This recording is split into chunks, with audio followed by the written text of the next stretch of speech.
মানুষ মুক্তি চায়, বাংলার মানুষ বাঁচতে চায়, বাংলার মানুষ তারা আজ তার অধিকার চায়।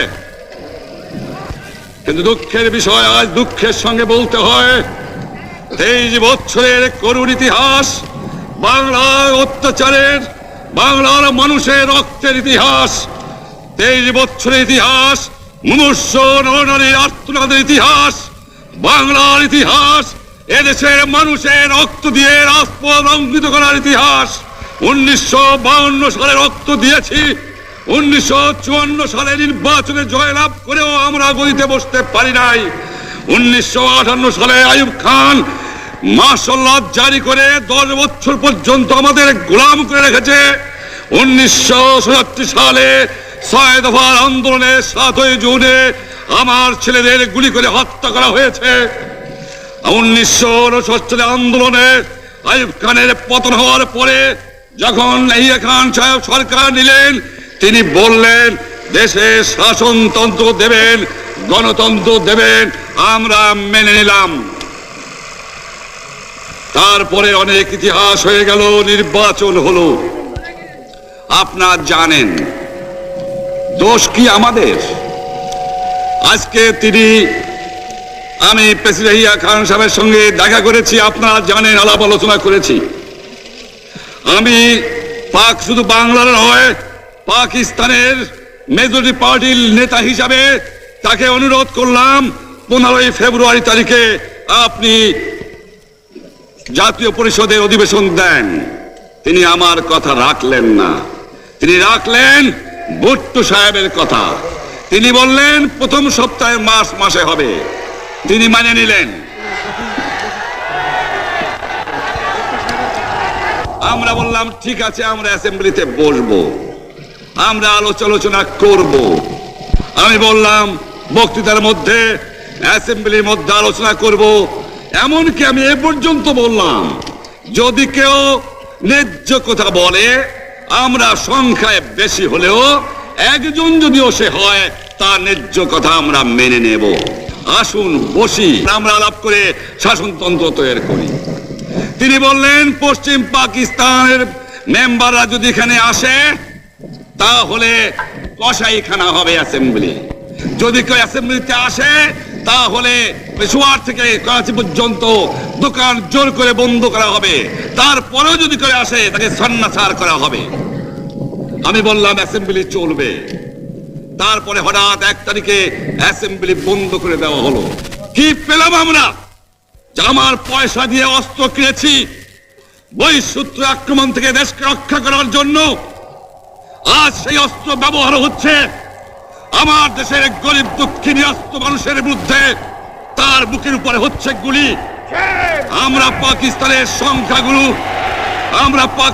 সংখ্যাগুরু, আমরা বাঙালিরা যখনই ক্ষমতায় যাওয়ার চেষ্টা করেছি, যখনই এদেশের মালিক হবার চেষ্টা করেছি, তখনই তারা আমাদের উপরে ঝাঁপিয়ে পড়েছেন।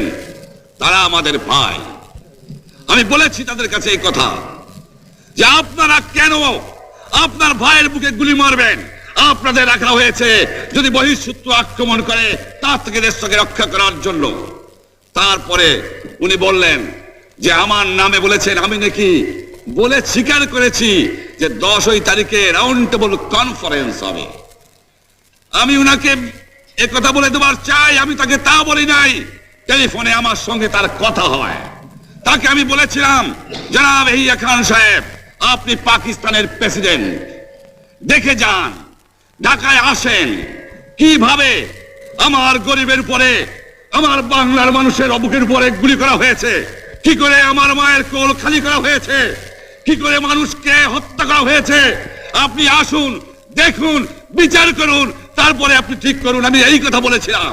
হঠাৎ আমার সঙ্গে পরামর্শ না করে বা আমাদের সঙ্গে আলোচনা না করে 5 ঘন্টা গোপনে বৈঠক করে যে বক্তৃতা তিনি করেছেন এবং যে বক্তৃতা করে অ্যাসেম্বলি করেছেন, সমস্ত দোষ তিনি আমার উপরে দিয়েছেন, বাংলার মানুষের উপরে দিয়েছেন।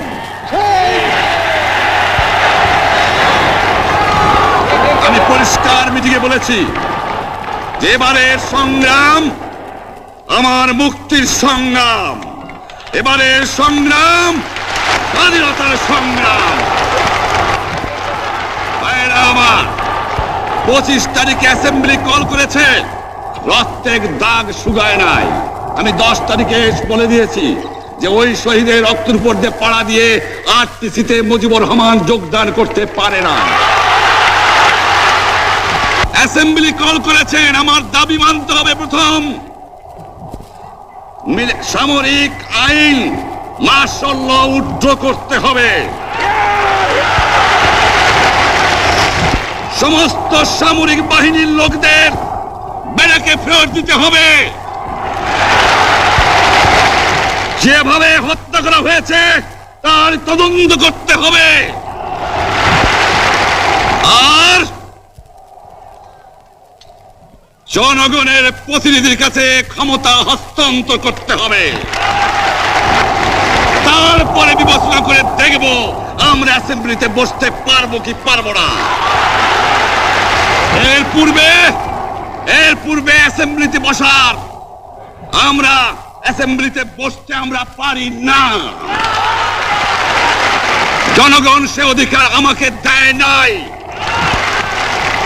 ভাইয়েরা আমার, তোমরা আমার উপর বিশ্বাস আছে? আমি প্রধানমন্ত্রিত্ব চাই না, আমরা দেশের মানুষের অধিকার চাই। আর যদি একটা গুলি চলে, আর যদি আমার লোকের উপর হত্যা করা হয়, তোমাদের উপর কাছে আমার অনুরোধ রইল, প্রত্যেক ঘরে ঘরে দুর্গ গড়ে তোলো।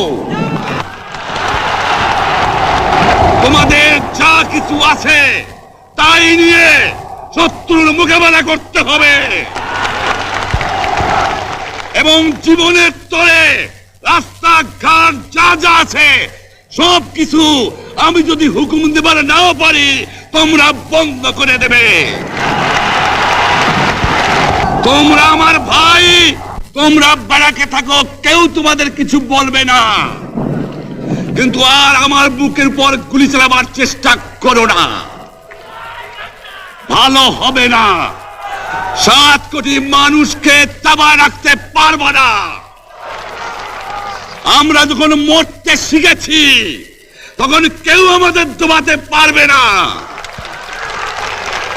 যে পর্যন্ত আমার এই দেশের মুক্তি না হবে, খাজনা ট্যাক্স বন্ধ করে দেওয়া হলো, কেউ দেবে না।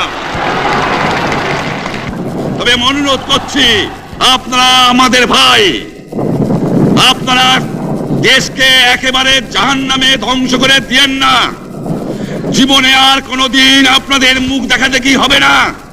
যদিও আমরা শান্তিপূর্ণভাবে আমাদের ফয়সালা করতে পারি, তাহলে অন্তপক্ষে ভাই ভাই হিসেবে বাস করার সম্ভাবনা আছে।